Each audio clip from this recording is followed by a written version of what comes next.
Merugilah orang yang mengotori jiwa. Jadi datang Nabi yuzakkihim, membersihkan hati dan jiwa mereka. Itu rahmat paling besar. Tidak mudah menyucikan jiwa. Tanpa Rasul, kita tidak akan dapat dibersihkan dari sifat-sifat yang buruk.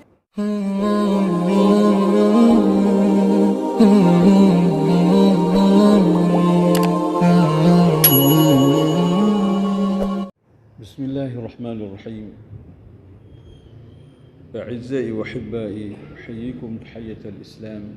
السلام عليكم ورحمة الله وبركاته. الحمد لله الذي أنزل على عبده الكتاب ولم يجعل له عوجا قيما لينذر بأسا شديدا من لدنه ويبشر المؤمنين الذين يعملون الصالحات أن لهم أجرا حسنا ماكثين فيه أبدا وينذر الذين قالوا اتخذ الله ولدا. أشهد أن لا إله إلا الله وحده لا شريك له وأشهد أن محمد رسول الله ونبي الرحمة وقائد الأمة لنيل السلامة والسعادة في الدنيا والآخرة. أوصيكم إخوتي وأخواتي في الله قبل كل شيء بتقوى الله فقد فاز المتقون. وقال سبحانه: أعوذ بالله من الشيطان الرجيم بسم الله الرحمن الرحيم. يا أيها الذين آمنوا اتقوا الله حق تقاته ولا تموتن إلا وأنتم مسلمون.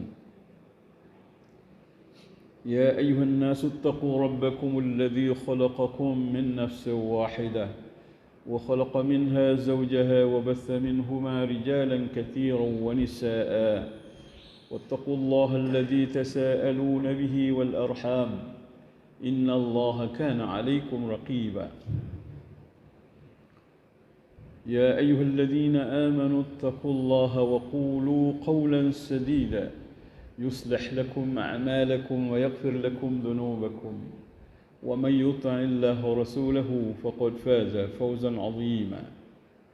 Jamaah yang saya hormati dan saya cintai, marilah kita lanjutkan kajian kita tentang watak, sifat, tabiat yang melekat pada junjungan kita, Nabi ikutan kita, idola kita, kekasih hati kita, Nabi Muhammad sallallahu alaihi wasallam.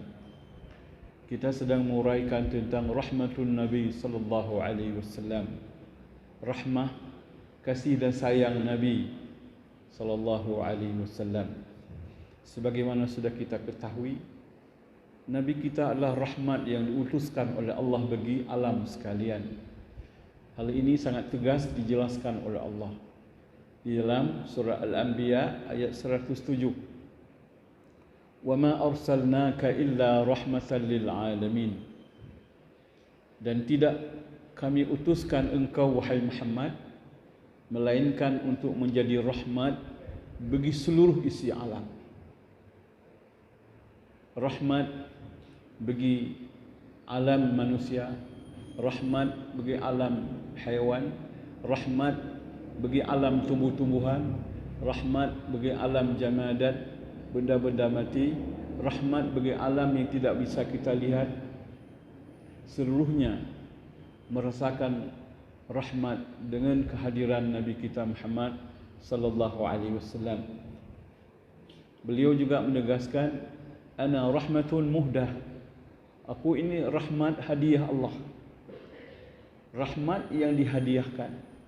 Sudah rahmat kemudian dihadiahkan.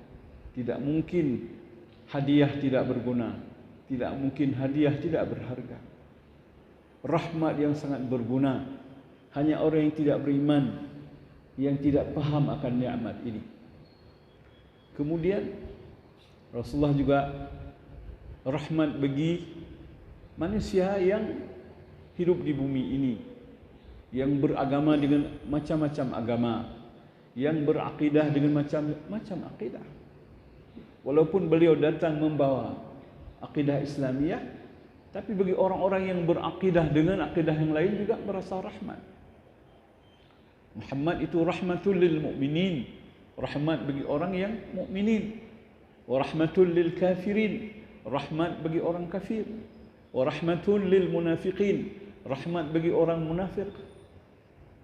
Rahmat lil muwahhidin, bagi orang yang bertauhid.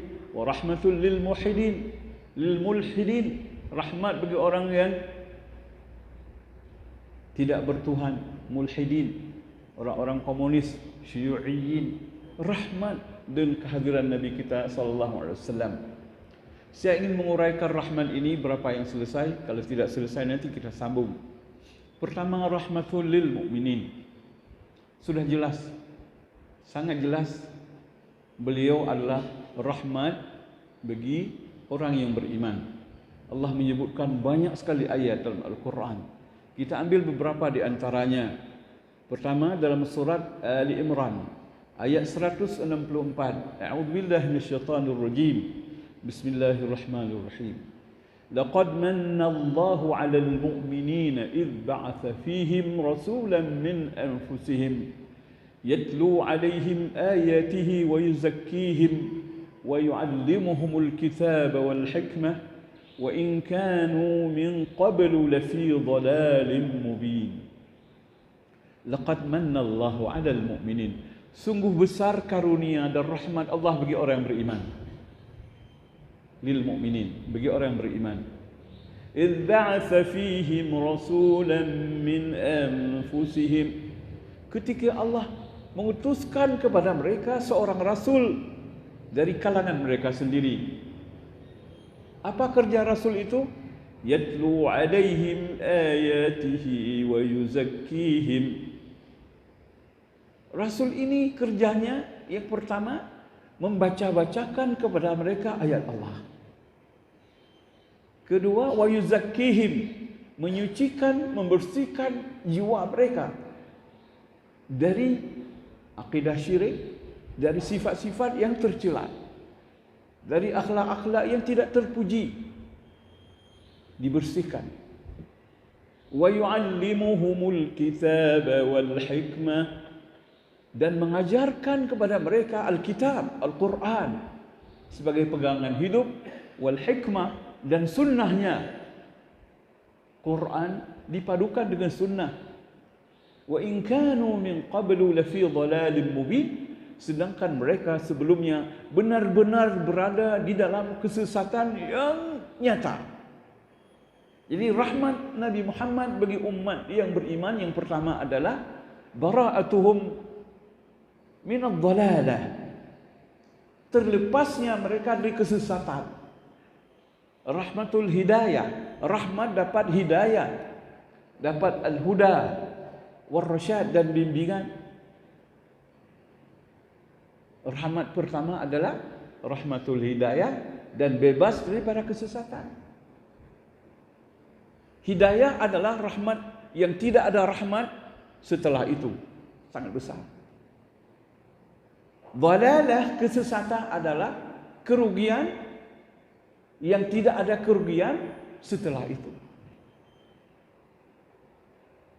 Kita sedang mengenal jalan yang lurus, yang membawa kita kepada tujuan hidup, yang akan mengantarkan kita kepada kesenangan dan kebahagiaan hidup, yang akan membawa kita ke jalan-jalan keselamatan di dalam hidup, yang akan mengantarkan kita ke dalam syurga Allah.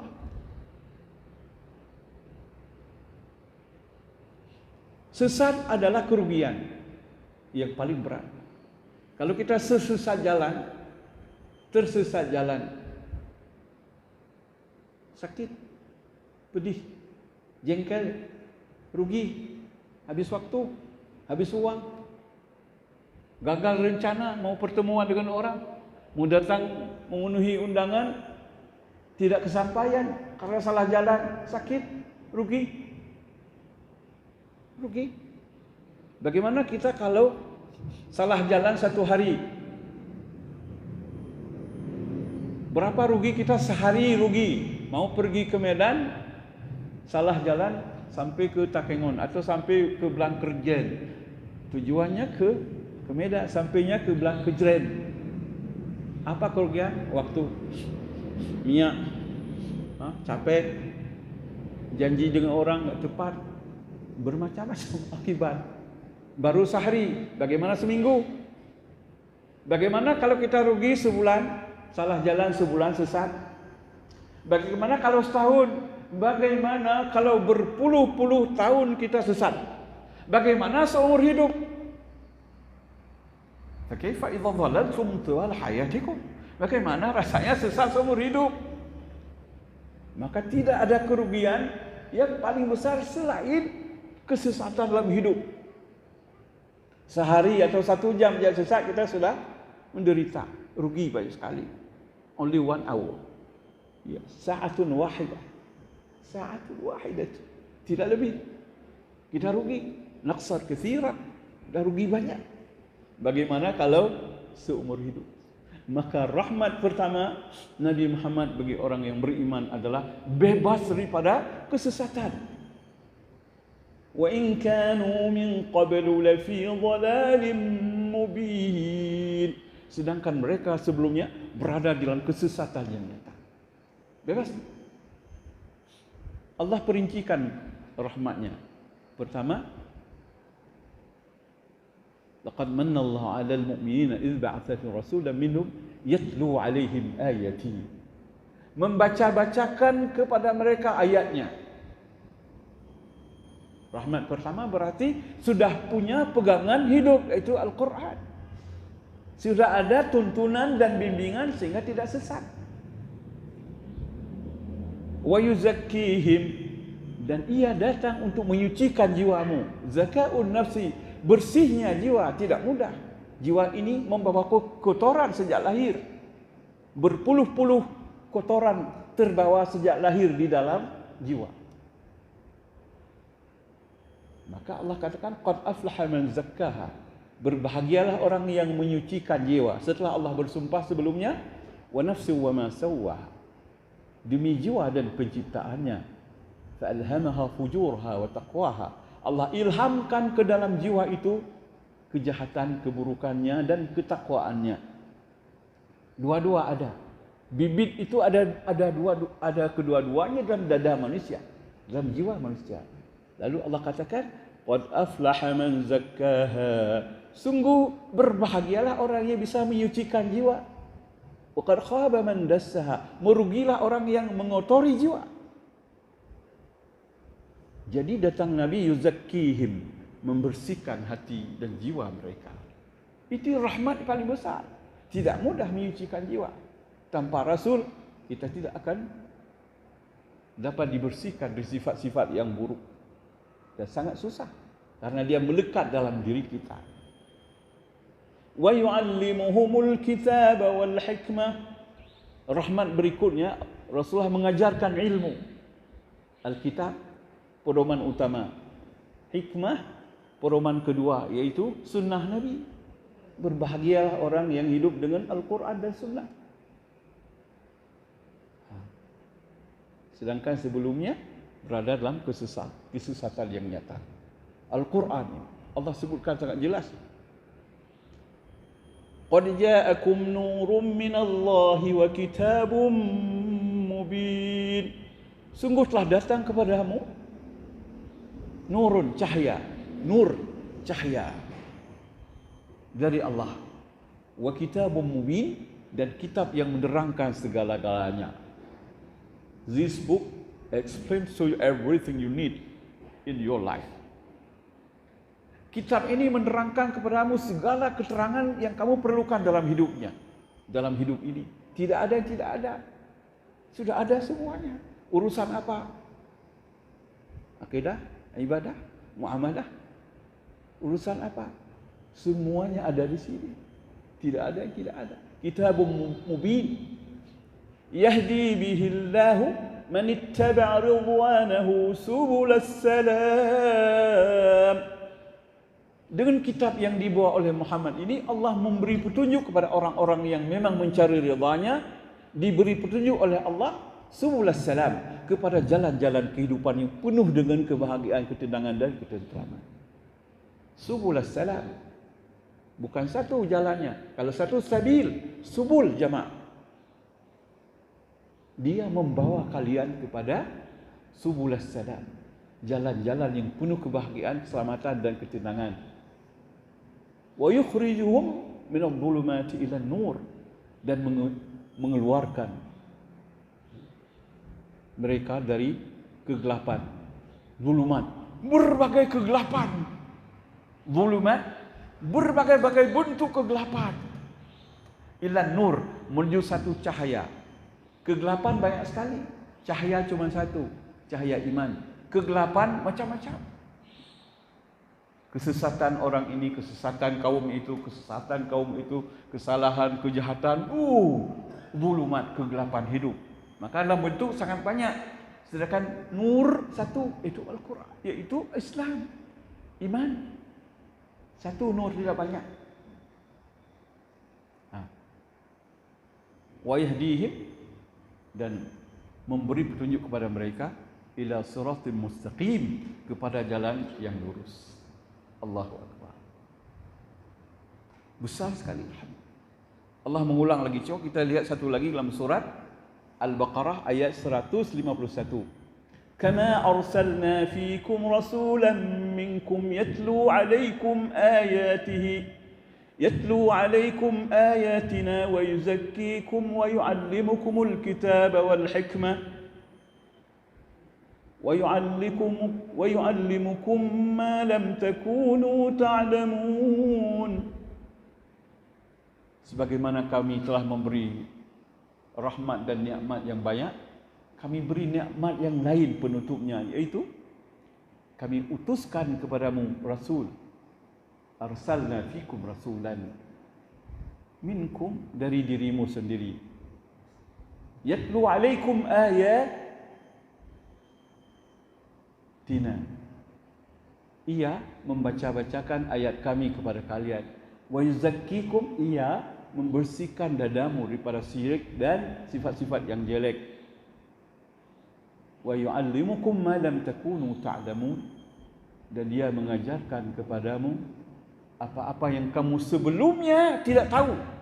Jadi rahman ilmu yang kamu belum tahu sebelumnya, sudah tahu dengan kehadiran Muhammad sallallahu alaihi wasallam. Itu rahmat pertama untuk orang beriman dalam berbagai sisi, termasuk sisi ekonomi, sosial, budaya, tidak hanya ideologi. Rasulullah mengatakan sallallahu alaihi wasallam, hadis yang sahih diriwayatkan oleh Bukhari, ma min mu'minin illa wa ana awla bihi fid dunya wal akhirah. Ayyuma mu'minin mata wa taraka malan falyarisu 'asabatuhu man kanu wa man taraka daynan wa daya'an falyatini fa ana maulah. Bukhari.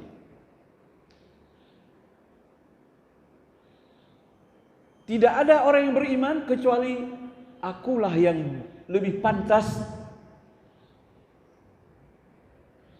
menanggung nasibnya, mengurus hidupnya di dunia dan akhirat, di dunia wal akhirah. Tidak ada seorang beriman pun yang sekarang atau yang nanti akan datang yang beriman kecuali aku akan mengurusnya di dunia dan akhirat. Itu. Kita juga diurus nanti oleh Nabi dengan diberi syafaat di hari akhirat.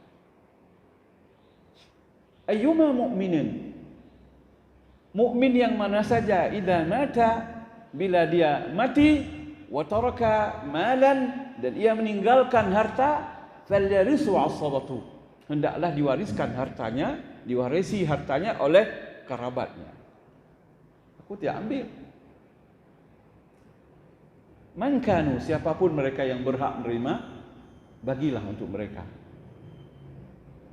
Wa man taraka dainan, siapa yang mati meninggalkan hutang, wa dhaya'an, dan tanggungan, anak istri ada tanggungan, hutang banyak, tanggungan banyak, ia sudah meninggal, falyatini, orang yang meninggal itu ya keluarganya datanglah bertemu denganku. Untuk apa? Fa ana maulahu, saya akan mengurus semua keperluannya. Hadis Bukhari. Tidak hanya rahmat dari segi agama, hidayah, tapi juga rahmat dari segi ekonomi dan seluruh kehidupan. Aizai wa hibbai rahimakumullah. Kemudian rahmat apa yang dirasakan oleh orang kafir dengan kehadiran Nabi Muhammad sallallahu alaihi wasallam? Orang kafir ini ada Yahudi dan Nasrani. Ya. Mereka mendapat rahmat dengan kehadiran Nabi Muhammad sallallahu alaihi wasallam. Seharusnya sudah datang nabi baru, pengganti nabi-nabi sebelumnya yang telah memperbaiki apa yang sesuatu yang sudah salah, yang sudah melengkapi sesuatu yang masih kurang, yang sudah membuat ajaran jadi ajaran universal yang dulu ajaran lokal. Seharusnya harus dipaksa orang lain masuk Islam. Rahmat bagi orang kafir, Allah mengatakan la ikraha fid din, tidak boleh ada paksaan supaya orang lain masuk Islam. Tidak dipaksa. Nabi SAW tidak memusuhi orang kafir karena mereka belum dapat hidayah. Menyayangi, merahmati sambil mengajak mereka, membujuk mereka, mendakwahkan mereka ke jalan Allah. Yang dibenci adalah kekufurannya, bukan pribadinya, bukan manusianya. Sifatnya yang buruk yang dibenci. Adapun manusia itu dihormati. Dihormati. Coba kita lihat di dalam pelajaran sirah. Nabi pertama berhadapan dengan musuh di Madinah ialah Yahudi. Sebab Yahudi ini paling keras permusuhannya dengan kaum muslimin. Siapa bilang? Allah. Coba kita lihat surat Al-Maidah ayat 82. La tajidanna ashaddan nasi adawatan lilladzina amanu al-yahuda walladzina asyraku.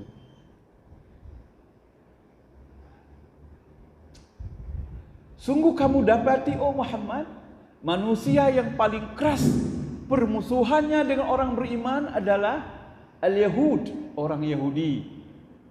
Al-Yahuda walladzina asyraku, kemudian orang-orang musyrik.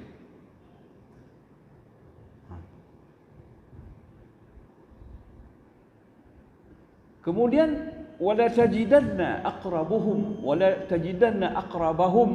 mawaddatan lil ladzina amanu alladzina qalu inna nasara. Dzalika bi anna minhum qissisina wa ruhbana wa annahum la yastakbirun. Dan akan kamu dapati juga manusia yang paling cinta dan bagus hubungan dengan orang-orang beriman adalah orang yang mengatakan dirinya Nasrani. Itu paling dekat kasih sayang dengan orang beriman. Allah katakan, ya, aqrabahum mawaddatan, yang paling dekat kasih sayang mereka lil ladzina amanu, bagi orang beriman. Siapa? Alladzina qalu inna nasara, orang yang mengatakan diri mereka Nasrani. Dzalika, kata Allah, yang demikian itu bi anna minhum, di antara mereka qissisin, ada pendeta-pendeta yang saleh, wa ruhbana, dan rahib-rahib yang sangat baik budinya. Wa annahum la yastakbirun, di mana rahib-rahib dan pendeta-pendeta ini tidak sombong. Yang paling memusuhi kamu dan orang beriman, oh Muhammad, adalah orang Yahudi. Yang paling dekat kasih sayang dengan orang beriman adalah orang yang mengaku dirinya Nasrani, kata Allah. Kata Allah Subhanahu wa taala. Lalu bagaimana Rasulullah memperlakukan mereka? Allah membuat peraturan. Peraturan Allah kita buat, kita lihat dalam surat Mumtahanah ayat 8. Ini peraturan ya. Jangan bilang Islam ekstrem, Islam ini radikal, Islam ini intoleran. Coba kita lihat sekarang dengan tegas. Ya, betul-betul rahmat.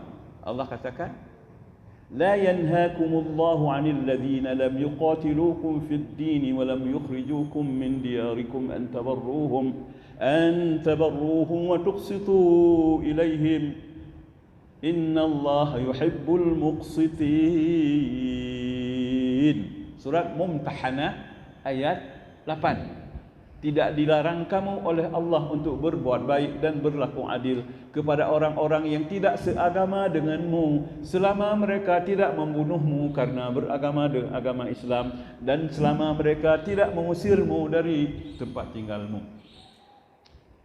Allah senang, yuhibbul muqsitin. Allah senang sekali kepada orang yang berbuat adil dan berbuat baik. Syarat mereka tidak membunuhmu seterang-terangan atau membuat rencana pembunuhan secara tidak terang, dan tidak mengusirmu dari negerimu. Wajib kamu berbuat baik dan berlaku adil kepada mereka. Wajib.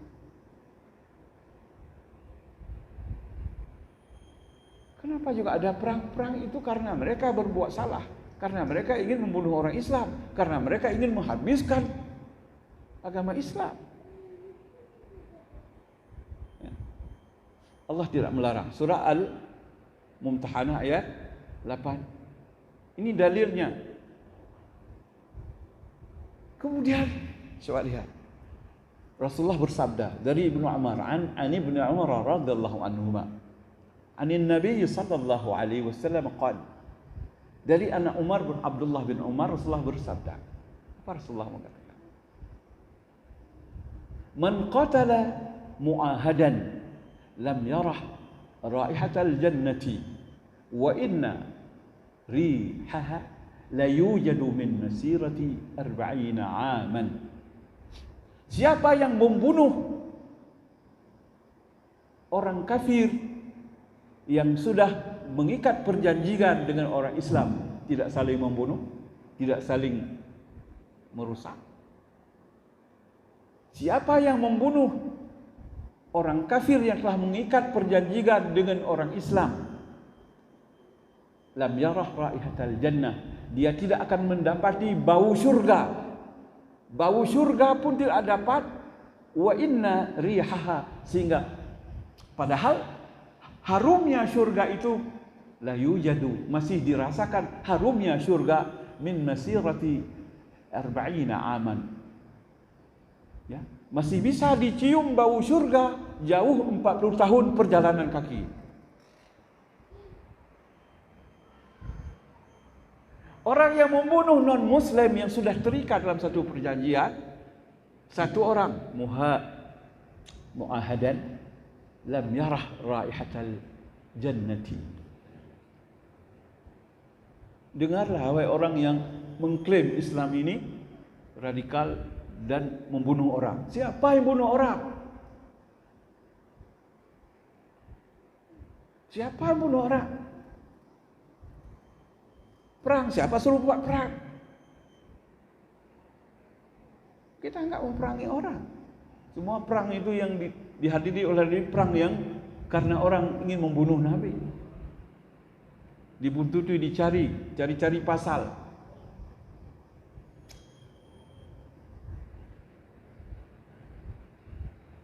Artinya apa? Siapa yang membunuh seorang kafir yang sudah mengikat perjanjian dengan orang Islam, dia tidak akan mencium bau syurga, sedangkan harumnya syurga masih terasa dalam jarak jauh 40 tahun perjalanan. Hadis Bukhari, bukan hadis palsu.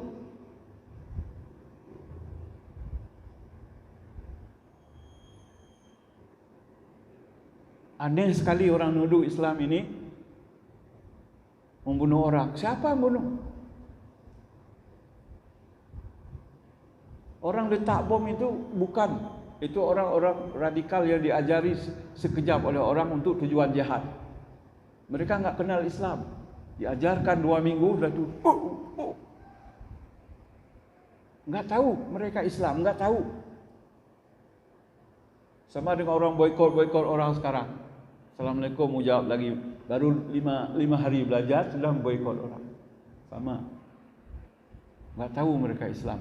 Sebenarnya Islam penuh rahmat, cinta kasih. Aizai wa hibbai rahmatullah. Mari kita lihat satu lagi. Saya tunjukkan ya. Ketika Nabi baru pindah ke Madinah, buat perjanjian. Pertama, perjanjian orang Islam sesama orang Islam. Itu ada 16 klausul, 16 poin. Ya. Setelah itu Nabi buat perjanjian dengan Yahudi. Mari saya baca. Perjanjian dengan Yahudi 12 macam, 12 poin. Sekarang saya baca. Saya baca beberapa aja dia, enggak habis. Banyak sekali. Saya baca yang penting-penting. Disebut dengan piagam Madinah. Sahifatu Madinah. Wathiqatu Madinah. Piagam perjanjian Madinah. Sama dengan Undang-Undang Dasar. Undang-Undang Dasar 622 namanya. Sama dengan GBHM, Garis Besar Haluan Madinah. Allahu Akbar. Nomor 1. Inna Yahuda Bani Aufin ummatun fil mu'minin ma'al mu'minin. Lil Yahudi dinuhum wa lil muslimina dinuhum wa mawalihim wa anfusuhum.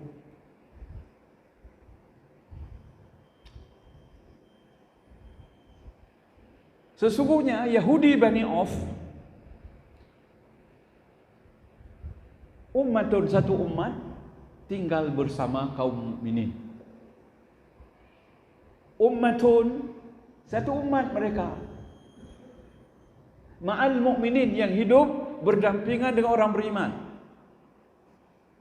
Lil Yahudi dinuhum, untuk orang Yahudi agama mereka, kami tidak paksakan. Walil muslimina dinuhum, bagi orang Muslim juga agama masing-masing agama mereka. Wa mawalihim, dan semua keluarga, harta terlindung. Wa anfusuhum, dan diri mereka terlindung. Wa kadzalika li ghairihim min al-yahud. Wa kadzalika min ghairi Bani Auf min al-yahud. Peraturan ini berlaku untuk Yahudi lain selain Bani Auf. Ada Bani lain, Bani Qainuqa namanya. Wal birra dunal itsm. Wajib di antara Yahudi dan Nasrani saling, antara Yahudi dan mukminin orang beriman, saling memberi nasihat dan memberi pesan-pesan yang baik dan saling berbuat kebaikan. Wal birra duna itsm, tidak boleh berbuat dosa, tidak boleh buat permusuhan. Coba lihat. Ini piagam Madinah. Terus saya ambil yang nomor 8. Wa inna Yathriba haramun jawfuha min ajli hadhihi as-sahifah. Pusat kota Yathrib Madinah ini menjadi kota suci yang terlindung, tidak boleh ada yang mengotori, tidak boleh ada orang Quraisy, orang jahat masuk sini, terlindung demi perjanjian dan piagam ini. Lalu nomor 12, ma yahulu hadzal kitabu duna zalimin aw athim, yang tidak berlaku perjanjian ini dan piagam ini hanya bagi orang zalim dan pembuat dosa. Yahudi yang baik, Nasrani yang baik, semua terlindung dengan ini. Hanya yang berkhianat dan pembuat dosa, pembuat keonaran yang nanti tidak berlaku perjanjian ini. Aizai wa hibbai rahmatullah. Coba lihat. InsyaAllah nanti saya sampaikan lagi dalam kajian berikutnya. Saya akan bongkar semua-semuanya. Anda lihat dengan terang, dengan jelas. Lihat nanti dengan seterang-terang matahari saya buka. Semuanya sepanjang hidup Nabi sampai mau meninggal Nabi sallallahu alaihi wasallam. Jadi rahmat bagi orang kafir, tidak hanya bagi orang beriman. Mengingat waktu tidak mengizinkan lagi, insyaallah kita lanjutkan nanti. Sekarang kita cukupkan dulu. Subhanakallahumma wa bihamdika asyhadu an la ilaha illa anta astaghfiruka wa atubu ilaik. Wassalamualaikum warahmatullahi wabarakatuh.